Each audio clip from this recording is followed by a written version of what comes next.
అందరికీ నమస్కారం. Welcome to Bharati TV. 10 ఏళ్ల తర్వాత స్వేచ్ఛగా మాట్లాడుతున్నాను అన్న గొంతుక సమాజానికి ఏదో చెప్పాలనుకుంటుంది. 9 సంవత్సరాలు అండా జైల్లో కటిక చీకట్లో గడిపిన ఆ యొక్క ధైర్యం పౌర సమాజానికి ఇంకేదో చెప్పాలనుకుంటుంది. నేను ఎవరి గురించి మాట్లాడుతానో ఇప్పటికి మీకు అర్థమైపోయి ఉంటుంది. ప్రొఫెసర్ సాయిబాబా గారు. నేను ప్రొఫెసర్ సాయిబాబా గారితో ఉన్నాను. సార్ని అడిగి మరిన్ని విషయాలు తెలుసుకుందాం. ఆయన ఏం చెప్పాలనుకుంటున్నారు పౌర సమాజానికి, మరిన్ని విషయాలు ఇప్పుడు తెలుసుకుందాం. నమస్కారం సాయిబాబా గారు. నమస్తే సార్, బషీర్బాగ్ ప్రెస్ క్లబ్లో మీరు ఉద్వేగంగా మాట్లాడుతూ 10 ఏళ్ల తర్వాత స్వేచ్ఛగా మాట్లాడుతున్నాను అని చెప్పి మాట్లాడిన పరిస్థితి. ఏం చెప్పాలనుకుంటున్నారు సమాజానికి? ఎందుకంటే మీ యొక్క ధైర్యం ఏదైతే ఉందో, అంటే చెయ్యని నేరానికి 9 సంవత్సరాలు అండా జైల్లో గడిపారు మీరు. ఎంతోమంది మీకు అభిమానులు ఉన్నారు, మిమ్మల్ని అభిమానించే వాళ్ళు ఉన్నారు. ఇప్పుడు బయటకు వచ్చిన పరిస్థితి, నిర్దోషిగా బయటకు వచ్చిన తర్వాత మీరు ఏం చెప్పాలనుకుంటున్నారు? ఇది చాలా సంక్లిష్టమైన సమయం, సంక్షోభమైన సమయం. ఈ సంక్షోభం ఇంకో రకంగా నేను జైలు నుంచి రాస్తూ కటిక చీకటి రోజులు అని చెప్పాను.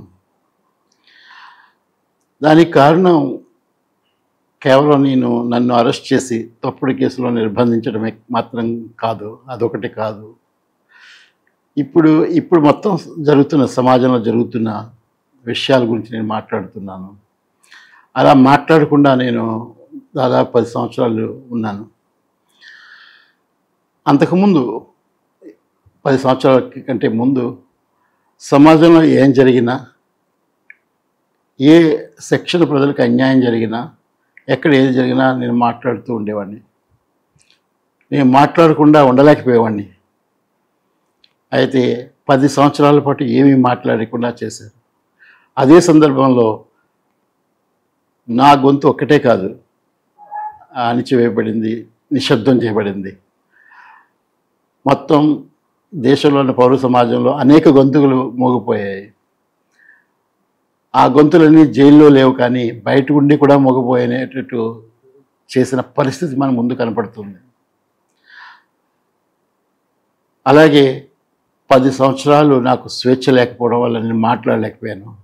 ఈ కేసు నుంచి బయటకు వచ్చిన తర్వాత హైకోర్టు 2 సార్లు నన్ను నిర్దోషిగా ప్రకటించిన తర్వాత బయటకు వచ్చిన హైదరాబాద్ రాలేకపోయాను.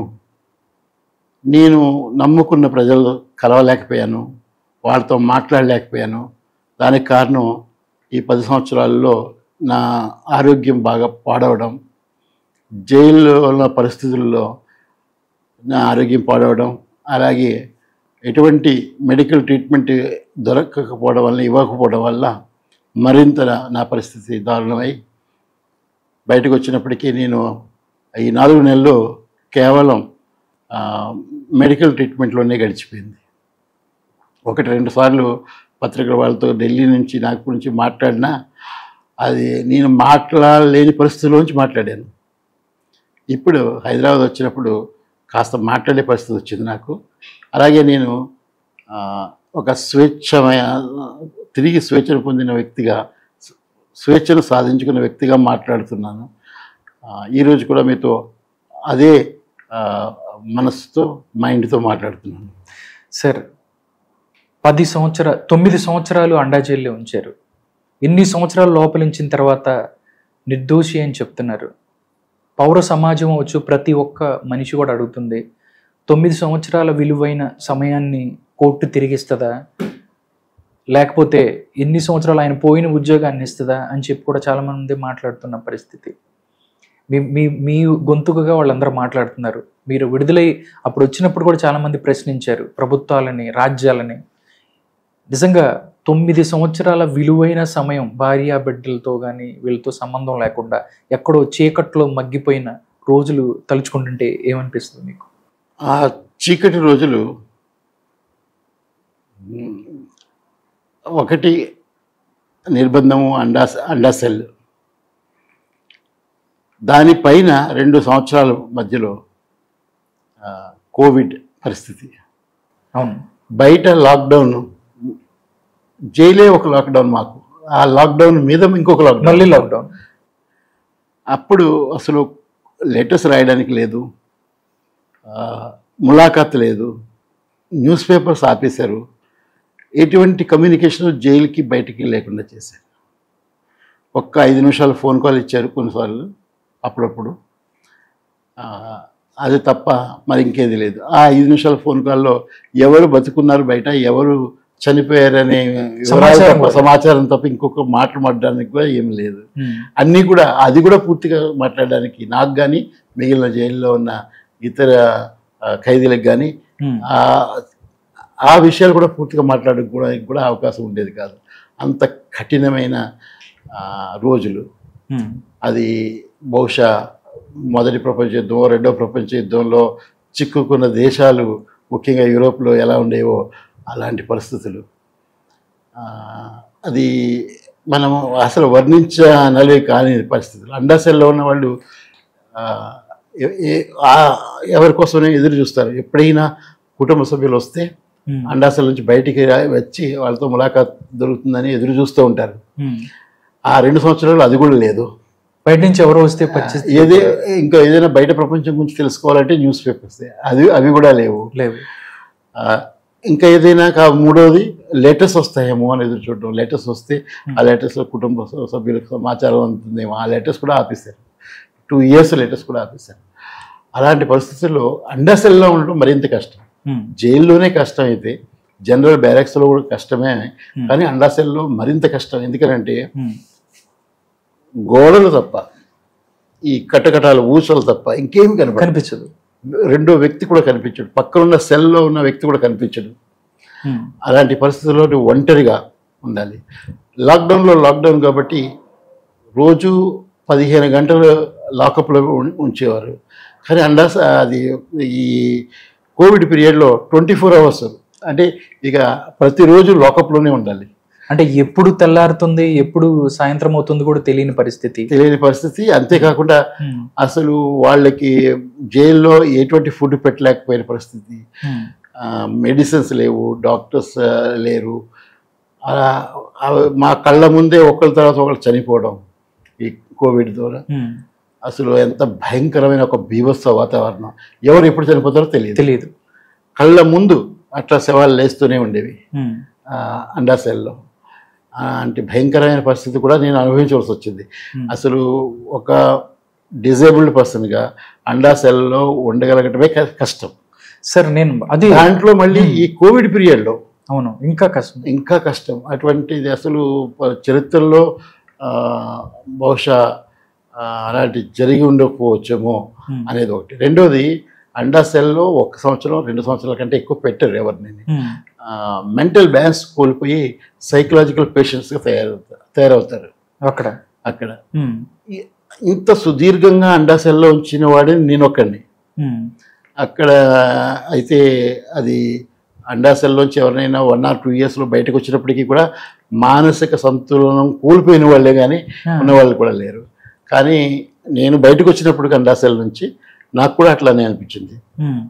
అసలు నేను ఎక్కడైనా నాకు తెలిసేది కాదు. అంటే ఒక బ్రెయిన్లో ఒక పిక్చర్ అలాగా ఉండిపోయేది.